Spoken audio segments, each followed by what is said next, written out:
nous allons donner une forme globale à l'équation de conservation pour un conducteur.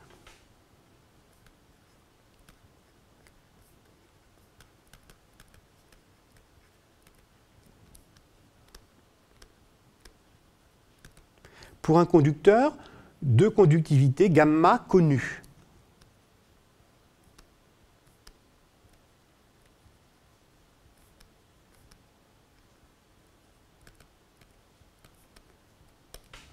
Si le conducteur possède une certaine conductivité gamma, le terme source moins J scalaire E que nous avons à droite de l'équation de conservation de l'énergie se met sous la forme moins J2 sur gamma, grâce à la loi d'Ohm.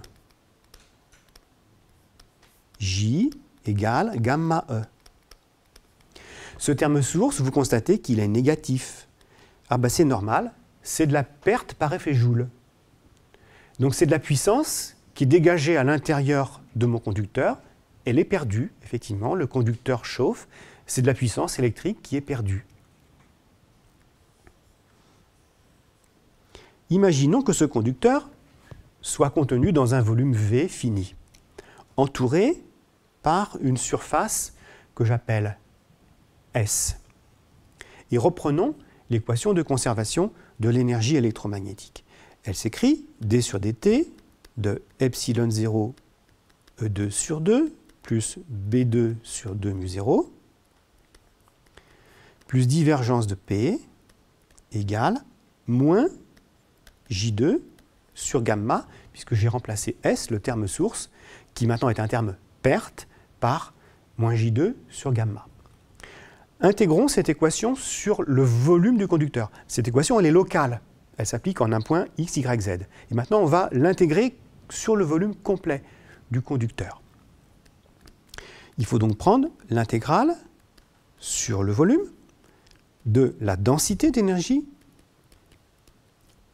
magnétique plus électrique,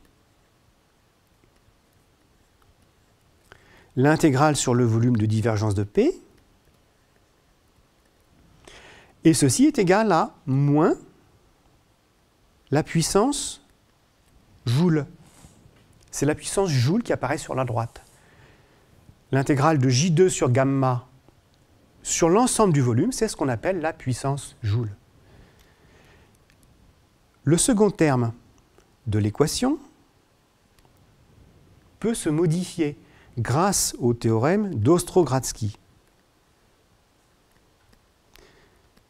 Le flux de la divergence du vecteur de Poynting à l'intérieur du volume du conducteur est égal au flux du vecteur de Poynting sur la surface frontière qui entoure ce conducteur. Donc sur la surface frontière S située autour du conducteur. L'équation de conservation va donc s'écrire d sur dt. La première intégrale ne change pas. Il s'agit de l'énergie électromagnétique totale. La seconde intégrale devient une intégrale sur la surface, d'après le théorème d'Ostrogradski, de PdS égale moins PJ. Le premier terme désigne la puissance électromagnétique du volume V.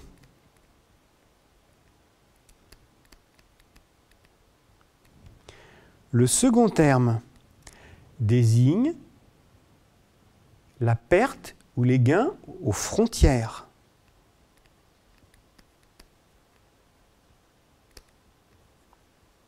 Puisque cette intégrale, elle est prise sur la surface S qui entoure le volume du conducteur. Quant à la troisième intégrale, il s'agit de la perte par effet Joule.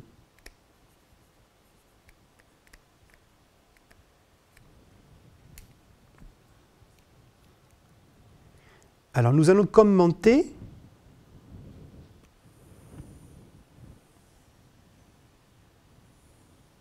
rapidement les conséquences possibles de cette équation. Pour ce faire, je vais la remonter en haut. Et nous allons regarder ce qui se passe en régime stationnaire. En régime stationnaire, c'est le régime le plus simple possible. Il n'y a pas de dérivée partielle par rapport au temps. Les quantités deviennent indépendantes du temps. De ce fait, en régime stationnaire, la première intégrale qui est ici va disparaître, puisque si d sur dt de l'énergie volumique, cette énergie volumique ne va plus dépendre du temps. Elle va être une constante, en fait. L'énergie est une constante, sa puissance va être égale à 0. On va donc obtenir une équation simplifiée, intégrale sur la surface de P ds, égale moins Pj. Autrement dit, qu'est-ce que ça signifie physiquement? Ça veut dire que les sorties d'énergie sont égales aux entrées moins l'effet Joule. En effet, l'effet Joule, c'est une perte. Et s'il n'y a pas d'effet Joule? Sans effet Joule, ben ça veut dire tout simplement que la puissance entrante est égale à la puissance sortante. Autrement dit, si mon conducteur il a par exemple cette forme-là,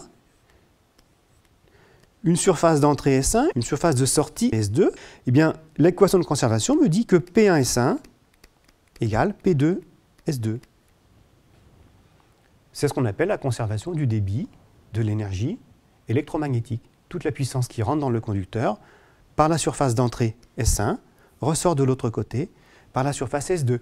C'est ce qui se passe par exemple pour les ondes électromagnétiques qui se propagent dans le vide. Si vous considérez un certain volume de l'espace, il n'y a aucune perte de l'onde électromagnétique. Toute la puissance qui rentre dans le volume V ressort de l'autre côté.